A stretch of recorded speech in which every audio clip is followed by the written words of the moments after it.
Do you need encouragement to turn tragedies into your own triumphant life story? If so, this podcast is for you. Listen to powerful guests who have persevered through challenges so you can gain strength to build your championship life. The host of Professor of Perseverance podcast, Dr. James Purdue. Hey, come on, let's get started now. Let's get some inspiration, motivation, get something to get you all fired up to get through today and tomorrow and the next day and following week and a year. Hey, anything you catch them off here is use as a gold nugget to help you get through. Share it with someone else. It does no good for you to take it to the grave, and now you can't share it with anybody. Share whatever you learn, pay it forward, and go from there. All right, today let's go and get started with our day's guest. Well, let's let old Bob Dylan give us a little example of what he said he'd been through.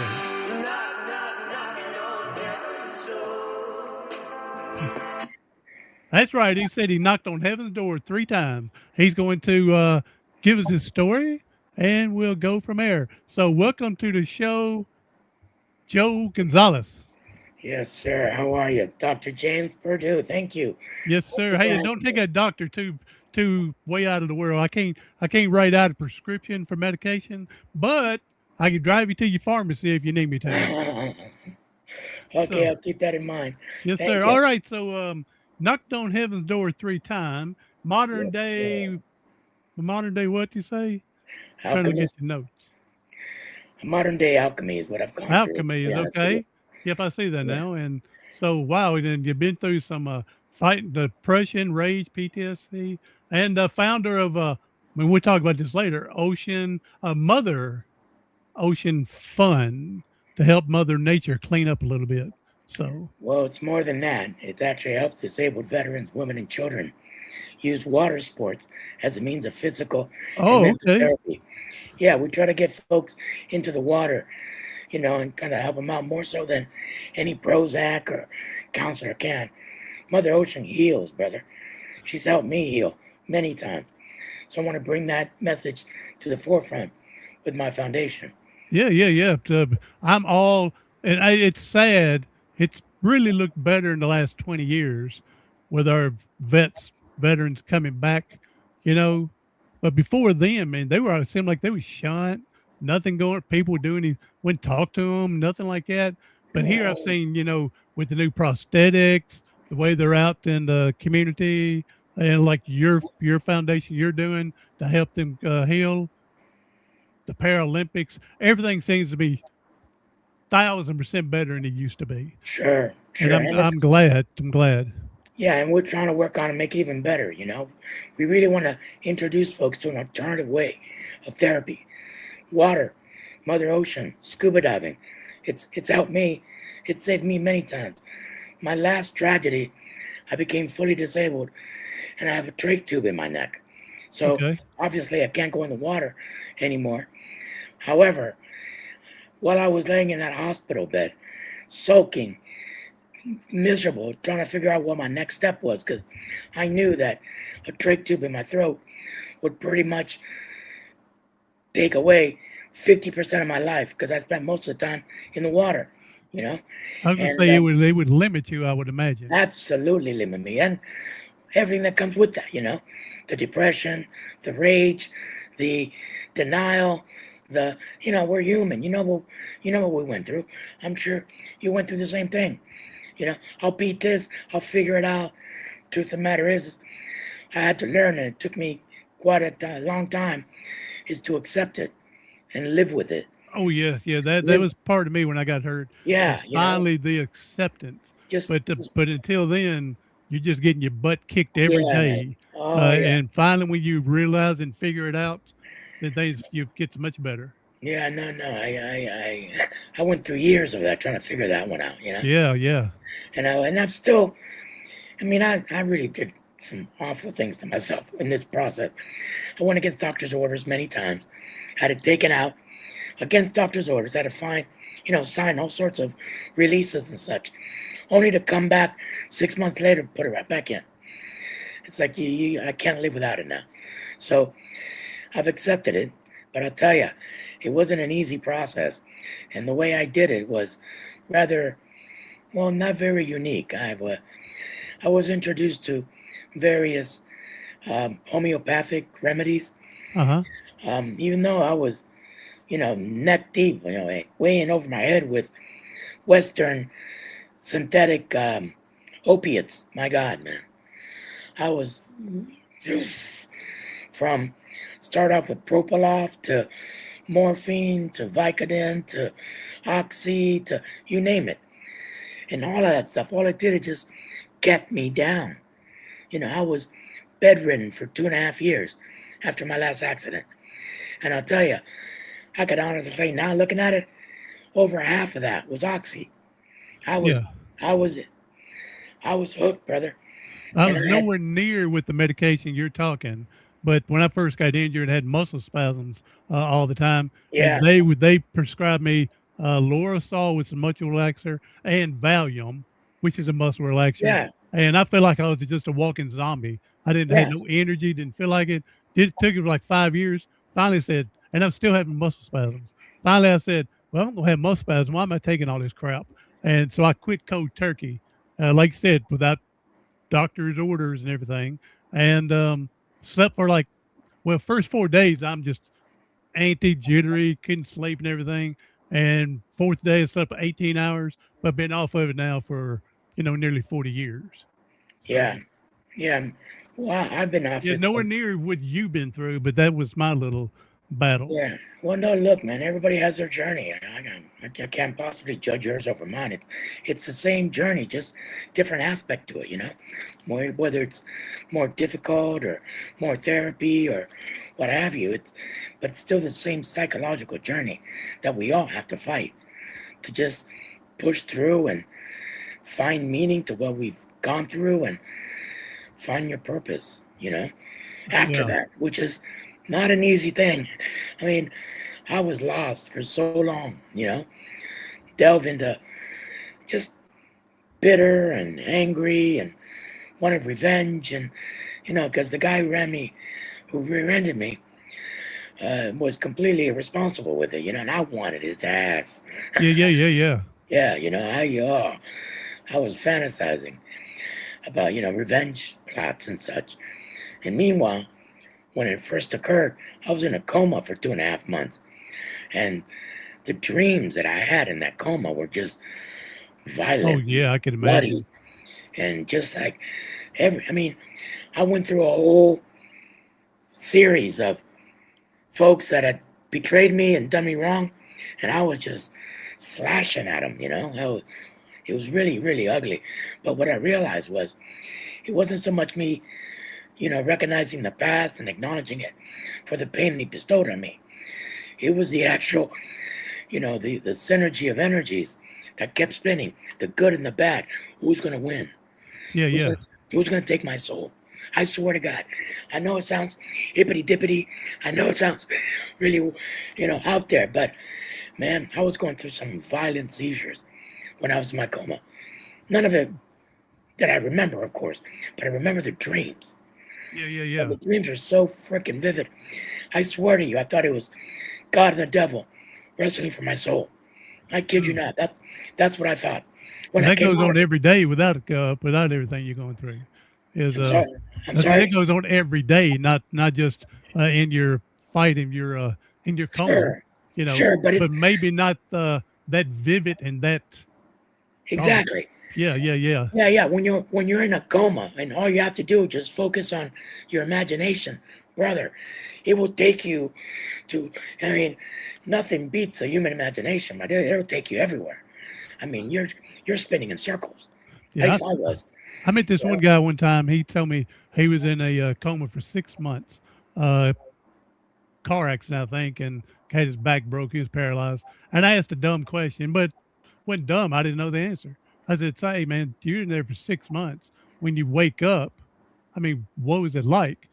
And he said, "I didn't know I was in a coma for 6 months. Yeah, I thought exactly. I went to sleep and woke up the next day." He said, Yeah, "I didn't realize it was 6 months later." yeah. Me And it, too. yeah, Exactly. I didn't think of that till he said that. Yeah. I remember coming out of my coma. I got up. I had all these wires and stuff on me, right? So I got up, I want to go to the bathroom, and as I'm coming out, the nurse and the doctor's like, "Holy shit, you're up!" Yeah, yeah, yeah. Yeah, what? What's the problem? What's the You've deal been here? gone for like 2.5 months. Get out of here! Like, no, I woke up like I just took a nap or something. Had Yeah. no idea. Then when I sat back down, I started recollecting the dreams. I was like, that's what was going on for this long. You Mm. know, I never would have put the two and two together, you know? Yeah, yeah, I yeah. thought it was just a regular dream. I went to bed, you know, nothing. Being out for, 10 weeks. It's, whoa, really? Yeah. Wow. That long? I Now had let's no step idea. back for a second here. You mentioned the guy hit you in the back. Was it a Yeah, car accident or what? I mean, what yeah. happened to get you there? And here's the thing. I got rear-ended by a very irresponsible. Okay. I'll leave it Yeah. right there, There okay? you go. Um, who illegally drove that vehicle impaired. However, I couldn't prove it because the doctor, when he hit me, I was knocked out. So I wasn't able to rebut. I wasn't able to explain my side. I wasn't anything. The police officer just took the guy's word saying that, I crossed into his lane, cut him off. That's why I hit him. But yet, the forensic scientists that checked out the accident, the insurance companies, Yeah, yeah. those evaluators, they're not going to pay out Yeah, unless the they know full claims insurance. adjusters.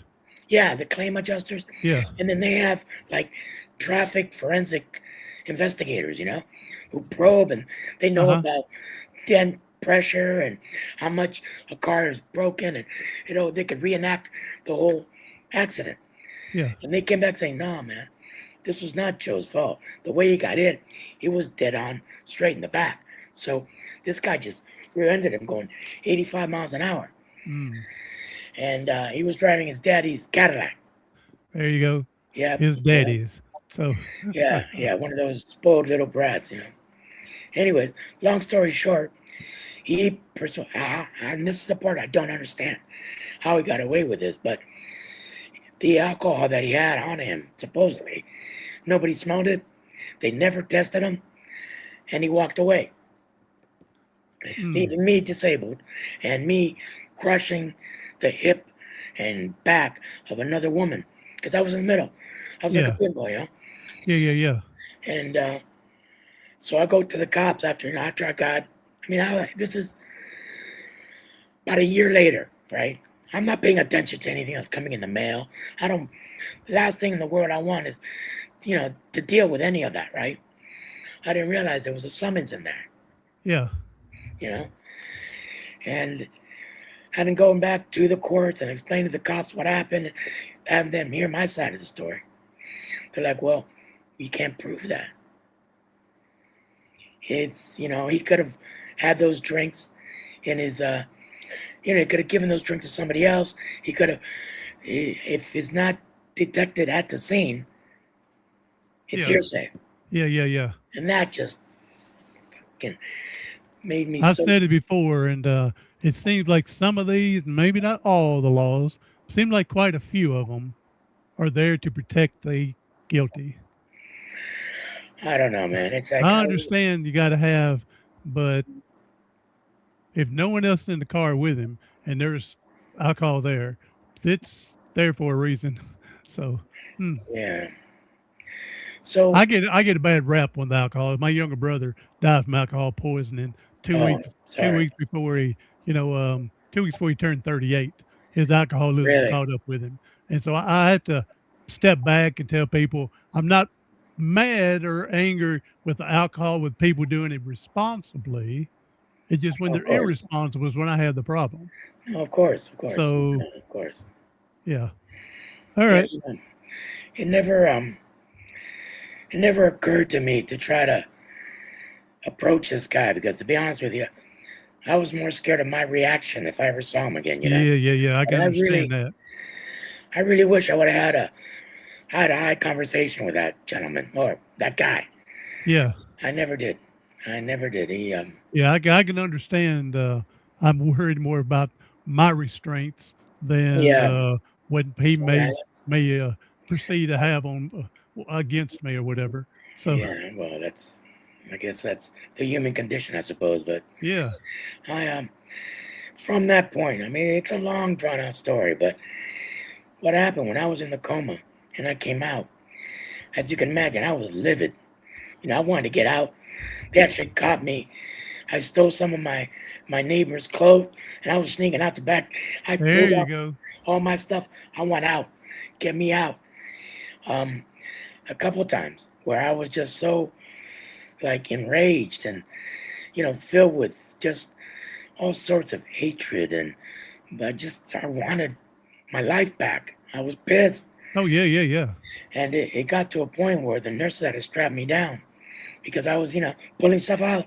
IVs were being pulled out, feeding to you name it. It's like no, so they strapped me down in the bed, and time after time the doctors get down and say, look, you keep this up, we're going to submit you to the 8th floor where it would take a court order to get you out. Yeah. So That's what I was wondering if they were going to yeah, play oh yeah, the they, mental illness from the yeah, injury, and you yeah, I was know, wondering if that. Yeah, they thought that my anger was out of control, which at that point it was. But I had to go through that though. I had to feel that anger. I had to, let that anger go. But I hadn't yet. But I had to express it. Because if I would have kept it balled up inside, it would have been worse. So, using my Latin senses, I let people know I'm pissed. yeah, yeah, yeah. And I was so mean and cruel to all the nursing staff and I was just a jerk, no doubt, until this night nurse, Nurse Rashimi, an Indian lady, East Indian woman, kindest, most patient woman I've ever met in my life. She starts grabbing my hand like this, like, Joe, calm down. This is not you, Joe. This is not you. And would sit there. I just pet my hand for Yeah, hours yeah, at night. And I was like, get the hell away from me. And I was just vile to her. And she wouldn't give up. So she kept petting my hand. I'll never forget this. I could feel her hand on the top of my hand when that's what I thought. I get released out of the hospital like 4 months later, 5 months, whatever it was. I go home and, I'm going through a hospice. I got a nurse coming in, checking out, doing all that yeah, jazz. yeah. Finally, about 9 months or 12 months later, I go back to the hospital to visit, my doctors. And I made a point to swing by the floor where I was admitted. I was a patient at because I wanted to thank her. And I brought a bouquet of flowers to thank her because she helped me, no doubt. Yeah. I go to the head station there, the nurse like, we don't have a nurse for Shami. I saw that coming. Well, what do you mean you have a nurse for Shami? Well, we don't have a woman like you described. Mom, and you're kidding me, right? I mean, and Yeah. me, I don't take no easily. Yeah, yeah, yeah, yeah. So I went down to HR. It's like, okay, wait a minute here. And of course, they were apprehensive because they're not open to share their employees' names. And I explained to her, ma'am, please, for my peace of mind, what the hell is this? So she was kind enough to look. It's like, no, nobody by that name is a registered employee for this hospital. Mm. Brother, I was like, holy shit, what is this? Yeah, yeah, yeah. What was this? While she was counseling me, she asked me if I knew about Vipassana meditation. Now, mind you, I had experience with Vipassana because an ex-girlfriend of mine went and she wanted me to go with her and I didn't go. This is before the accident. Yeah. And she was like, Vipassana is a tool for meditation that helps you better understand your senses, to be able to just acknowledge them and let them go. It's like you take a full scan of your body, right?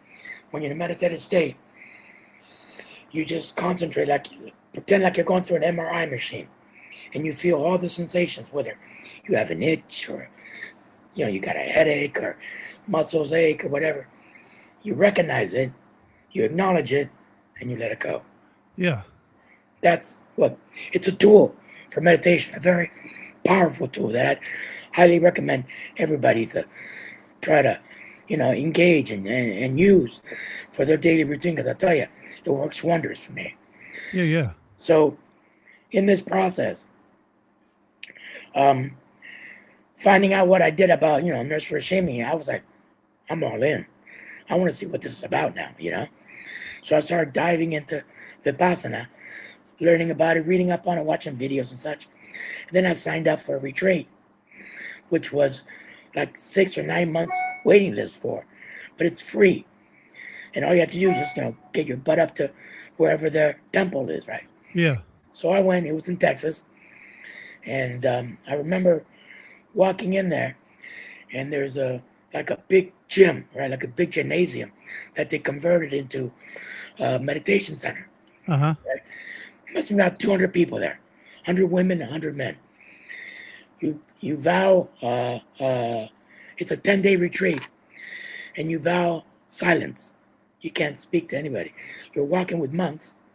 Yeah. And what this is really about is you centering yourself, digging deep into yourself, which, brother, is by far one of the toughest things I've ever done in my life. I can imagine, yeah. I mean, sitting there. There's some of the self you really don't want to revisit or Yeah, really exactly. learn about yourself. It's hard to look in the mirror and see your faults. Yeah. And this thing gives you no choice but to do exactly that. Yeah. And you're like, and my mind is wandering like everybody else. I can't concentrate on not concentrating for too long. I'm like a, what do you call it? Like the Buddhists call it the wild monkey inside, or monkey brain. Okay. Like you got monkey brain. You're everywhere. That's me. And so during this retreat, the very first day, as a matter of fact, the retreats are long. Not only is it 10 days, but it's 10 to 12 hours meditation every day. Okay. You start at 4 a.m. and you finish about 7, 8 o'clock at night every day. There's breaks in between, but it's every day that long. So the very first session, right? It's 4 a.m. We all go into the meditation room, and I'm in the middle of everybody, and I start to cough. And I start to cough, and I start to cough, and I start to cough. It's like, Jesus. Uh-oh. I'm feeling like, oh my God, I'm disrupting all these people's, experience. I'm ruining it, all these things. And I feel a tap on the shoulder, and it's the male resident manager or whatever. He asked me to go in the back with him. So I go, and I'm thinking, I'm going to get kicked out. Yeah. I'm going to get kicked out. So I go in the back, and the guy's very, very kind, very, very cordial, very, very concerned. So, are you okay? Or, do you need an ambulance? Should I call 911? Oh, no, I'm fine. It's just, I have a trach tube in my throat, and I'm relatively new to it. And if I turn my head, it irritates, the inner linings. So it makes me cough. Yeah. But I go, okay, well, now the teacher wants to see you at noon. Oh, shit, man. I just got here. Yeah. I'm already in trouble. On the first day. Yeah. Day, man. And They like sending it to the principal's office. I'm gonna get kicked out. And then of course my ego kicks in. It's like, listen, I waited 9 months for this. I'll be damned. Yeah. You want to kick me out? You can kick me out, but I'm not quitting. So I go in there with a bit of an attitude. It's like, oh, listen. And again, this guy just totally derails me because he was so kind and soft-spoken and gentle. It's like, I can't get pissed off at somebody like that when they're like so respectful and concerned. And again, he asked me the same questions. Are you okay? Do you need attention? Should I call? No. I'm fine. I explained it to him. And he's like, okay, listen, why don't we just set up a room for you in the back so it doesn't disturb everybody and you continue. But he did make it clear. Like, look, you're about to embark on a very difficult journey. These 10 days, even though they're brief, they're long days, and you're going to just drain yourself. Are you sure you're ready for this? Because you need to be, prepared. Physically ready, physically, mentally, emotionally ready. Well, sir, I'm as ready as I can possibly be. There's no divinity either. I don't have a soapbox to stand up on and start preaching. That's not me. But I thanked him, and he said, you can stay, obviously, and I did. Everything's fine. 5 days I'm into it, right? I get sick.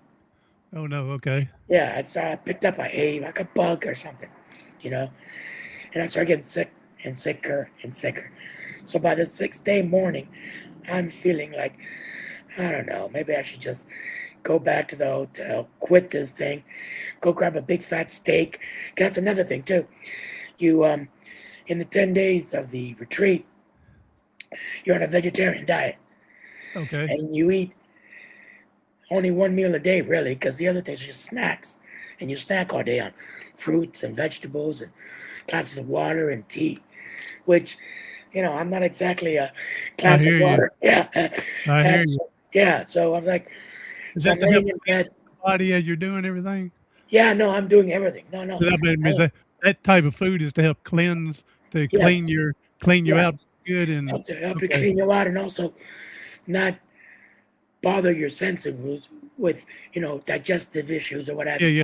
It's Yeah, supposed I to be got good.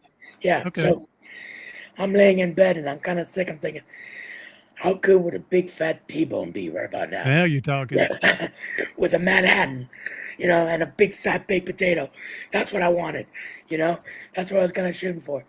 Anyways, um, so I go, you know what? I'm gonna quit. I'm gonna go to the teacher and tell him I'm gonna quit. So I asked to see him, and yeah, you couldn't only see him until noon. So I go in there at noon, and I start hemming and hawing, oh, I'm not feeling so good. Maybe so. Do you want to quit? No, not really, but I'm feeling like this and that. Maybe it's a good idea. I'm not. He's also, what's the problem? Well, this and that. I'm like, he said, are you okay? Do you need medication? Do you need medical attention? No, no, no. I was prepared. I brought all my drugs and everything I needed to tend for myself. He said, Yeah, yeah. so what's the problem? No, it's just, I'm not feeling so. I'm coming up with every excuse in the book, right? Yeah, yeah, yeah, yeah. Typical human experience. I You didn't want to tell him, yeah, I didn't I'm want to admit to staring myself. well, I'm staring at your leg and I'm thinking how a T-bone steak would taste off of it. Yeah, exactly. Yeah, yeah, I, yeah. I see your pea soup and I see a T-bone steak. I'm like, you Yeah, know, yeah. that looks Yeah. pretty good. Yeah, yeah, yeah, So, yeah. so he asked me over and over and over, what's the problem? What's the problem? And I'm kind of getting a little pissed off. It's like, you know, don't you listen when I'm telling you? I'm trying to tell you to let me go, fire me, get rid of me. He says, Uh-huh. and he kept asking me the same question. And finally, it's like, it hits me. It's like, there was no problem. It was just me being, a baby. He says, Yeah. welcome to Vipassana. In life, you're going to have a series of inconveniences and things you may not want to do, sensations you feel that you don't want to accept. Deal. This is life. You're going to have to go through this regardless. Yeah. How you react to it is what affects you the most. And that's what it came to me, man. I was like, Jesus, perception is everything. Yeah. So, That's a good word. I like the way position. yeah, and then that just kind of revived me, saying, oh, shit, I can learn something here. Then I dove back into it. And yes, I was sick, but the drugs helped and I was able to neutralize and, just move on. But that was really an eye-opening experience for me. And get this. So we finish the retreat, right? After day 10, we could speak and interact with people and, all that. And I'm apologizing. There's 200 people there, man. Yeah, yeah. I'm apologizing to everybody for the coughing. And they turn around and say, are you kidding me? You were an inspiration. I saw you going what you're going through. It's like, if he can do it, I can do it. Yeah. I didn't realize that was, it's amazing what we perceive to be reality. Yeah. 9 times out of 10, it's really not. Yeah. It's what we make of it. Well, exactly what we make of it. Yeah. We Yeah. can talk ourselves out of paradise, Yeah. which is what a lot of us do. I'm guilty of it. I Oh, know. I know I'm definitely guilty of Yeah, that. of course. So So let me ask just a dumb question here. With your trach, you talking about you got a little ill and sick there. With that being open, are you more prone to colds, viruses, or whatever? Because when you breathe through your mouth and nose, you got little filters and stuff, and so are you prone to I am, sir. That I am. okay? I was just wondering about that. That's why I wear the protection here, just to avoid any kind of contaminants coming in as much as possible. Need to invent a. You remember them old car filters around your carburetor? Big old one, big old Yeah, yeah, yeah, circle, yeah, circle, yeah, anywhere to fall over your head, and then a big filter right there in front. Get it stylish, for people. So what do you want to do? You want to walk around with a hazmat suit? Is that what you want to do? Not hazmat, just that filter, like in old cars. Yeah, it looks like one of those. Yeah, Wow. I could see how that would benefit me. Sure. Yeah, yeah, yeah. Would help Hey, a lot. you can set a trend, right? Be a Yeah, there you trendsetter. Be a go. Hey, trendsetter. yeah, maybe. Who knows? Hey, Joey's been amazing. Let me mention about your upcoming book here. Yes, sir. Here's the thing about my book. It's a framework on trying to better manage the demons in your head. As you can imagine, I went through the whirlwind of emotions with this thing, and mental instability. I got hooked on oxycodone. I suffered PTSD. I had rage. I wanted revenge. I was depressed. You can imagine my life got turned upside down. So I went through the gamut of emotions. Mm-hmm. And what I learned was some emotions, some sensations, you just can't shake. I'd love to remove this disability and be like everybody else, but I can't. But it imposes a severe imposition into my life, right? Yeah. And I hate it, which causes more trauma. Yeah, yeah, yeah. So what I was able to do with this framework was come up with a mental platform, which I call the landlord method, which is I'm the landlord of my head. Rage, disability, PTSD, addiction, anger, you name it. It's just a bad roommate. Mm. That's the way I started to look at it. Yeah. And I tell you, just by saying that, it gives you like a sensation of power. You know what I mean? It's Yep, like, okay, yep. this is my fucking head. Uh-huh. I'm going to control it, not let it control me. So that's where I came up with this framework of just better understanding what my capabilities were. That it wasn't hopeless. I wasn't hopeless. Although it may seem like I'm in a hopeless situation, I'm not hopeless. So that not only gives you the strength to move forward, but a confidence in like, okay, what else can I do? That's right. Which is pivotal when you're in a situation like that, If you could jump over the first hurdle of just accepting, great. Now what do I do with this? Then you start little by little taking steps to, better your life, better understand yourself, your new capabilities and disabilities, because obviously I'm limited now, and that's fine. Accepting that wasn't easy, but now I am who I am. And that in and of itself gave me the power to keep stepping towards that light. Like you see in the book there, that's all I had, brother. That freaking light. Every time I close my eyes, that's all I see. Nice book cover. You had stepping towards the light up top, really dark out there. And it's titled Love That Doesn't Sharpen Spoils. So it's you said it's on your website as a Yes, sir. ebook right now. Yes, sir. And Yes, you're sir. in the process of getting to a book. Yes, So, right now I'm working with a publisher to get it all printed out and stuff. But good deal. And we're giving it away for folks who need it. All we're asking for is a donation to the cause. You could donate whatever you like, but I'll tell you, if you read this, it'll change your life. There It'll you give you a good perspective on how to manage your demons.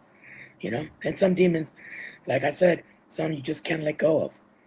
That's what I said when my younger brother passed. I said, at least he's not fighting his demons any longer. Yeah, no. With that. But, and then too, what about the demons that you possessed because of your brother's passing? That's another one, Yep. That's what I mean. Was that temporary or was it permanent? The choice is yours. Yeah. You know what I Yeah. mean? You're right. That's what I was. That's because you could have taken that with your condition, your brother's passing. God only knows where you could have taken that, Yeah. in a negative direction. But you chose the same thing. You became the professor of perseverance, brother. All right. That's you're an alchemist. Hey, thank you. Hey, let me tell you, you mentioned this. This is real pivotal. That when we come to disability, sometimes we focus on our disabilities and what we lost instead Yeah. of what we're still able to do. Have you ever heard of a man, W? His first goes by W, the letter W, last name Mitchell. He, back in the late, I think 1969, he was Wasn't in he the like a congressman or something? uh, he was the mayor of a city in Colorado over in that area for a Not, while. not, not the Nixon Mitchell, right? No, no, no, no, Not that Not that no, no, Mitchell. no. This guy here, he was 1969, I believe it was. He was in a motorcycle accident. He got 60% of his body burnt, face is burned, lost his fingers and everything burnt so bad. So had to go through all that, to get rehabbed, skin grafts, everything. About 5 years later, he's learning to, fly that, people planes, the just small Cessna or something like that. And he has the people in there with him. He went to go land, and when he landed, the plane bounced, and everybody got out no problem.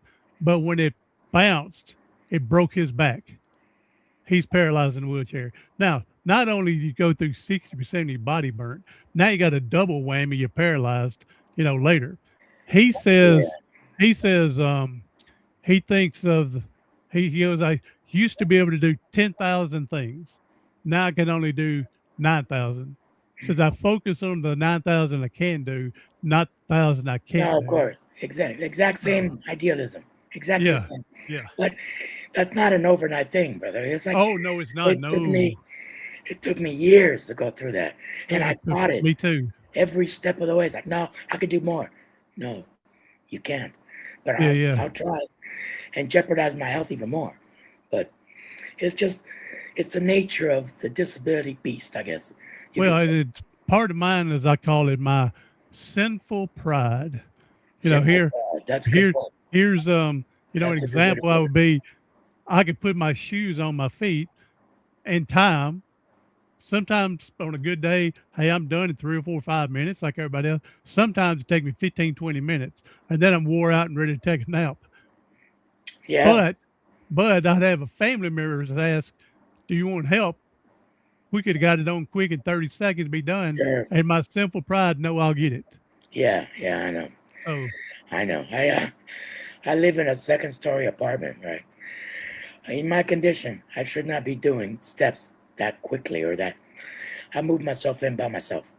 yeah. Oh, wow. Okay. Everything. One I, bedroom apartment. And people were like, watch me. They asked me if I need help. I said, nope, I got it.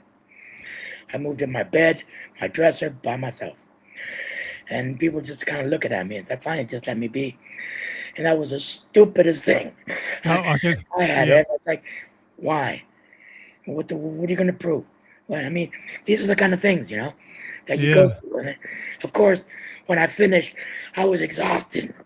yeah, I couldn't, yeah, I couldn't move for like a week. And I felt it, and my throat was aching. I mean, I paid for that. I paid for that. And it's like, look, yeah, moron, look what you just did. I yeah, couldn't yeah. move for like a week after that. Yeah, it would, I mean, now, even when I climb these same flight of stairs, because I'm still in the same apartment, with a bag of groceries, I'm winded, you know? Oh, yeah, yeah. So, hey, tell us a little bit more here, and we're about ready to wrap her up. But Oh, yeah, tell us sure. more about your Mother Ocean Fund. Well, here's the thing. I developed an organization called the Mother Ocean Fund that helps other disabled veterans, women, and children use water sports, surfing, scuba diving, but we're now focusing with scuba diving as physical therapy for their conditions and their injuries. It works a heck of a lot better than the synthetic drugs and the physical therapy we traditionally know in the hospital. Mother Ocean heals. She helped me many a time. Before Mike Drake, I was in the water every day. And I've been through a gamut of tragedies, broken legs, broken head. I mean, and every time I got back in the water, Mother Ocean just helped me reduce the inflammation, get my head straight, you know, and focus on what I need to at the moment, which with my monkey brain, you Yeah, know, yeah, is a godsend. yeah, It's a godsend. And I was able to every time use those same techniques on land, being trained in the water. You know what I mean? So I was able to carry over those traits on land. Just concentrate on what's going on. Forget tomorrow. Forget yesterday. Focus on the now, which is, a key to a joyful life. Let's be honest. You yeah, know, yeah. if you can get the demons from the past in the past and keep them there and not be so anxious about what may happen in the future, brother, you're golden. That's right. You're golden, you know? That's right. I That's wrote the a key. book. It's called "Your Past Doesn't Have a Future, but You Do." Yeah, So yeah, no, just a little exactly. small book. Hey, wow, I'm definitely glad that you got a hold of me. You definitely have found a purpose. Are you a service person? Did you What uh, do you mean? military? Were Oh, you yes, sir. okay? Yeah, I was in the only branch that matters, sir, United States Navy. There you go. Well, I mean, I'm And, sure you say that. Other people say something different, but but you know, they're wrong. They're wrong. No, there you no, go. I get you. they I don't know get what's you. up. I never served, but Okay. I think people like you, people in the past that gave their life for it, and the people coming in the future, because if it's not for y'all, people like me, we would still be laying in bed doing nothing because we wouldn't have a life.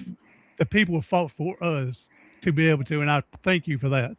Well, thank you for that. And that Very explains to kindly me said. part of your purpose with Mother Ocean Fund to get other veterans Yes, sir. in the ocean with them. Yes, So sir. I just part of the you talk about physical therapy and everything, but part of it's got to be seeing the beauty underwater.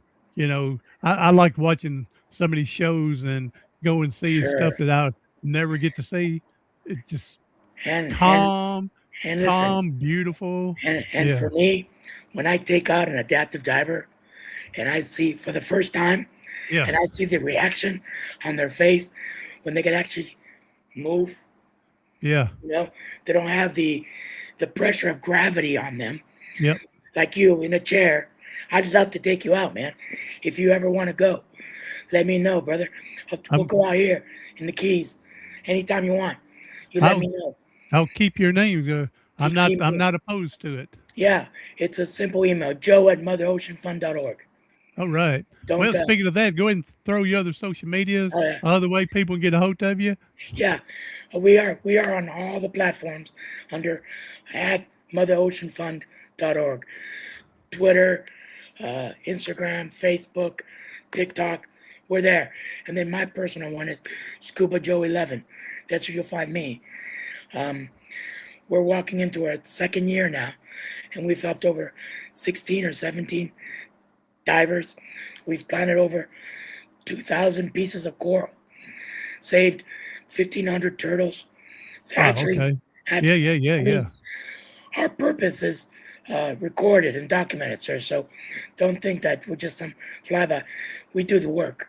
That's what we I do, I and that's learned from my mother. She's 86, got dementia now, but she started this probably 20, 25 years ago, and I do it just for her because her dementia. She saw a thing with these turtles getting trapped in the Coca-Cola, oh yeah, the plastic thing that holds the sure, yeah, the container, yeah, and she'll cut those. So sure, if it gets dumped out there in the ocean, then none of them's going to get trapped in there. And sure. so I do that for her now. Oh well, thank you. Believe me, that's a good thing for everybody. Believe me. We can't And do then, everything, but we can do a little simple step anyway. sure, and that's the whole point of this organization, my Mother Ocean Fund is.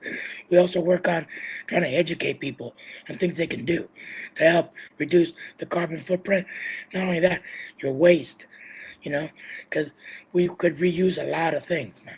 Yeah, So yeah, yeah. we can. Uh, We don't yes, have to sir. use. Yes, and that's the whole point of this. So to wrap Now, this all up, go ahead. I'm sorry. I Go was ahead. gonna say I'll get all this your social media and everything in your website, and I'll put it in the show notes. Thank Make it you. easier for people to find.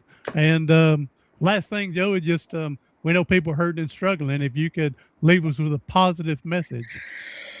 Oh boy, listen, man. If you got your back up against the wall, if you think you're down at that deep in that rabbit hole, and you're thinking you got no way out, you're lost, you're scared, yeah, you're wondering, what's gonna happen next, brother. I feel you. I know that sensation. All you gotta do, man, is keep moving forward, no matter what it is. Just close your eyes. That light will be there. It'll be there no matter what, because that's your conscious. That's your connection to the divinity. No matter how small it is, how weak it may seem, walk towards it. Just keep walking. Sometimes you'll take one step. Sometimes you'll take 100. It doesn't matter. Just keep walking toward it. And brother, perception is everything. Amen, brother. Yeah. Moving at a snail's pace, at least you're still moving forward. Absolutely. You That's all don't you have gotta to, do, man. you don't have to get there in a hurry, as long as you get there. And So sometimes, brother, when you feel like you're not gonna make a step, you're not gonna be, turn around. Take a look how far you've come. exactly. Yes. Amen. You Yeah. know, See take how a far look, you come. Yeah. look how far you come. You're gonna give up all that? You're not. Get your Yeah. ass stepping. There Keep you going. go. Good job. All right, Keep Joe. going. Hey, I All appreciate right. it, man. And everybody, Thank you very thank much, you for sir. being here. And I'm going to Appreciate it. keep your word. If I find a way, Absolutely. decide to do this, I would like Hey, to. well, what state are you in? I forgot. I'm in Tennessee. You're in Tennessee. We got dive shops up there too, man. Oh, okay. Our network is up there too. Let's see what we can do for you. All right, I'd cool. love to. We'll All make right.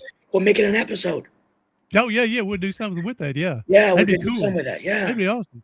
All right, Joe. Yeah. Hey, thank you for being here. Everybody else, share it to someone that you know. You just go back and get on that website, Mother Ocean Fund. Go get that ebook, and Thank you. from there. All right, Thank you very everybody much. else, do something today, tomorrow, something next week that's going to help you persevere past your paralysis.